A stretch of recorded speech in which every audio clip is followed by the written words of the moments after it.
Mga boss, nagsisilbing ilaw si Super Sara All sa madilim na daan ng mga tunay na nanampalataya. Yan si Super Sara All, laging handa. Siya rin ang liwanag ng bawat pamilyang Pilipino tungo sa maunlad na Pilipinas. Yan mga boss.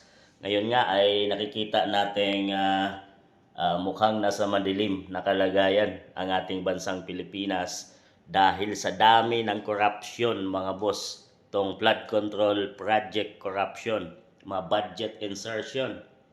Yan mga boss, at samot-saring kalagayan pa na nagdudulot ng kadiliman na future sa ating bansang Pilipinas. So apektado at kawawa ang mga mamamayang Pilipino mga boss. At sinasabing Sara All ay ang nagdadala at ang pag-asa na sana ay may liwanag tayo mga boss. Kung siya ay makatayo at makasurvive sa 2028 mga boss. So 2028 bilang president, at dito baka may future ng ating bansang Pilipinas pag ito ay masunod mga boss.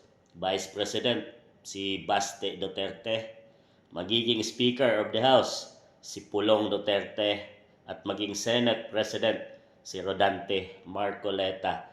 Pag ito mangyari mga boss ay matitibag at siguradong mapipigilan na ang korupsyon na nandyan talamak sa Congress mga boss at sa Senado. Talagang dito sigurado pag kayroon kasing kamay na bakal ang namumuno, ang leader mga boss, ay susunod ang House Speaker at Senate President mga boss. At lalo kasundo pa niya ang Vice President.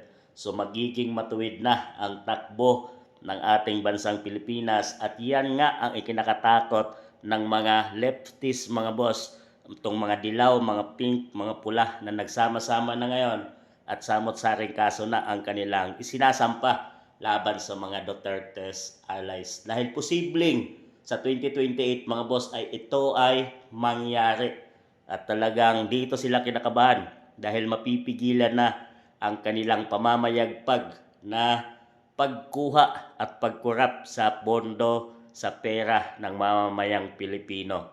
At dito mga boss ay kanila nang pinipigilan ngayon pa man.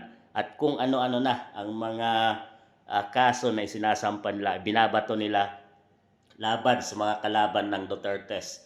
Pero kung papalarin at kagustuhin ng kapalaran mga boss, sila ay maupo at mangyari ito, ay sigurado talagang may makukulong.